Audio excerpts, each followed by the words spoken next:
Olá pessoal, sou o Pablo Lira e eu sou o Sérgio Krakowiak e a gente traz aí para vocês a nossa pesquisa com o título Homicídios no Brasil, uma análise econométrica de seus determinantes socioeconômicos, demográficos e educacionais. A gente toma como ponto de partida uma contextualização aonde já o diagnóstico aí, das principais bases de dados nacionais, Fórum Brasileiro de Segurança Pública, Sistema de Mortalidade do Ministério da Justiça, o SINDATA-SUS, apontam que a média de homicídios no Brasil entre 2000 e 2022 ficou superior a 52 mil homicídios por ano, a média anual aí destacando um elevado registro de homicídios no Brasil. Total ali nesse período de 2000 a 2022, 1,2 milhão de vítimas relacionadas aí aos assassinatos.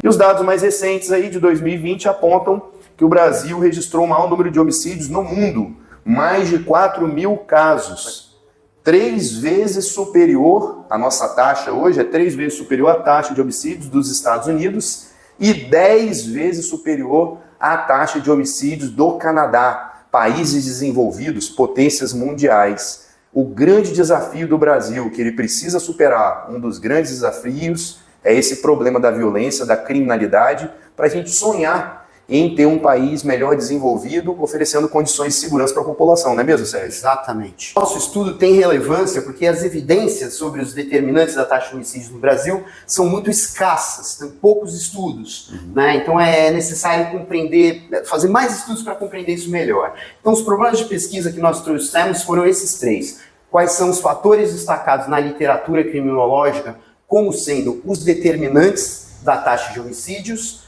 no caso, os determinantes sociais, econômicos, educacionais.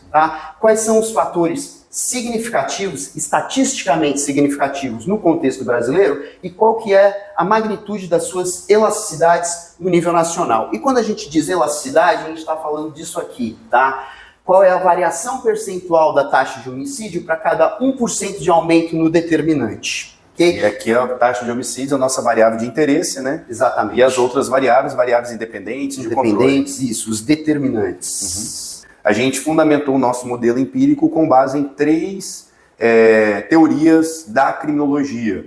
Teoria ecológica, a teoria da desorganização social e, por último, Sérgio? A teoria da escolha racional.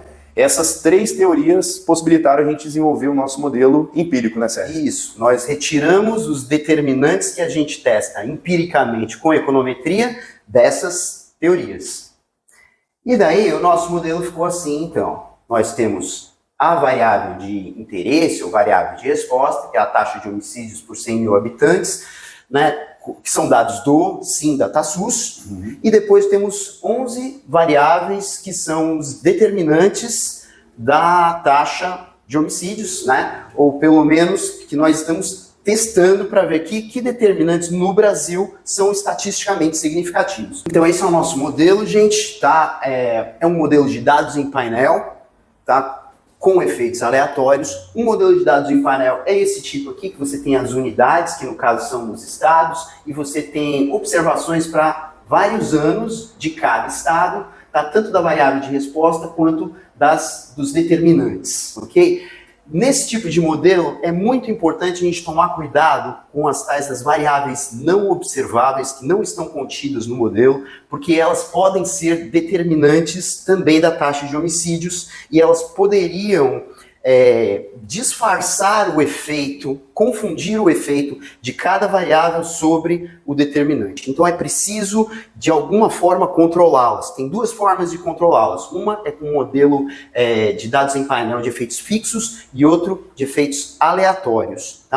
Existe uma diferença grande entre os dois, a gente não vai entrar nisso, só vamos dizer que existe um teste, o teste de Hausmann, que diz qual é o modelo que tem que ser usado, e nós o fizemos e deu isso aqui. Que o melhor modelo é o modelo de efeitos aleatórios. Ao rodar um modelo, chegamos à conclusão de que a proporção de imigrantes interestaduais, a taxa de abandono no ensino fundamental, a taxa de desemprego entre pessoas com mais de 15 anos e a renda média domiciliar per capita são os determinantes significativos da taxa de homicídios no Brasil. Okay? Esses números estão dizendo que para cada 1% de aumento na migração, tá, a taxa de homicídios cresce em 0,16%.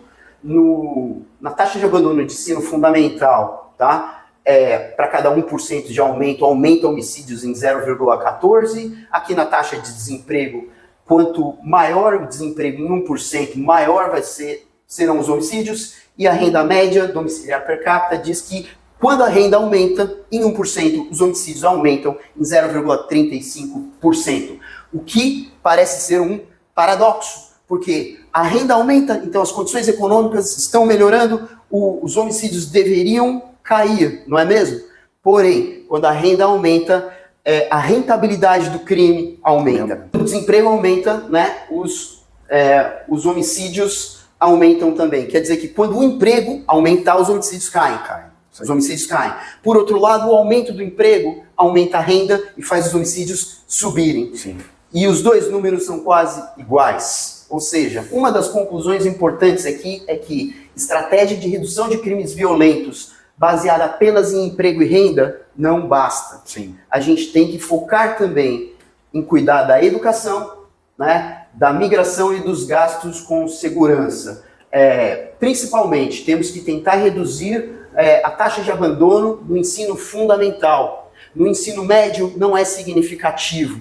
O jovem, quando abandona o ensino lá, ele já tem qualificação suficiente para ir para o mercado de trabalho. Sim. Quando ele abandona muito mais cedo, ele ainda não é qualificado e ele vai ser socializado no mundo do crime, adquirindo aqueles valores. Portanto, o foco é no ensino fundamental. Além disso, os migrantes precisam ser melhor integrados, precisa ter uma política específica para integrá-los. E, de preferência, seria bom uma política de desenvolvimento regional, para que as pessoas não precisassem deixar seus estados para ir para os grandes centros e acabar, eventualmente, gerando esse tipo de dinâmica perversa, né? Dinâmica social perversa. E, por fim, os gastos em segurança pública se mostraram não significativos. Isso indica duas possibilidades. Ou a política de segurança pública tem graves ineficiências, ou pode haver, no Brasil, corrupção ali nesse meio. Então, o dinheiro é pago, mas não tem o retorno. Então, basicamente é isso. Nossas conclusões é que os fatores principais que influenciam o homicídio são desemprego, renda, abandono do ensino fundamental e migrações interestaduais. E as nossas recomendações de política são essas aqui, aquelas que eu acabei de apresentar. E é isso. É isso aí, é resultado do estudo, né? Apontando ali possíveis caminhos, Sérgio, com base em evidências científicas para a gente qualificar melhor as políticas públicas em nível nacional. Espero que vocês tenham gostado aí.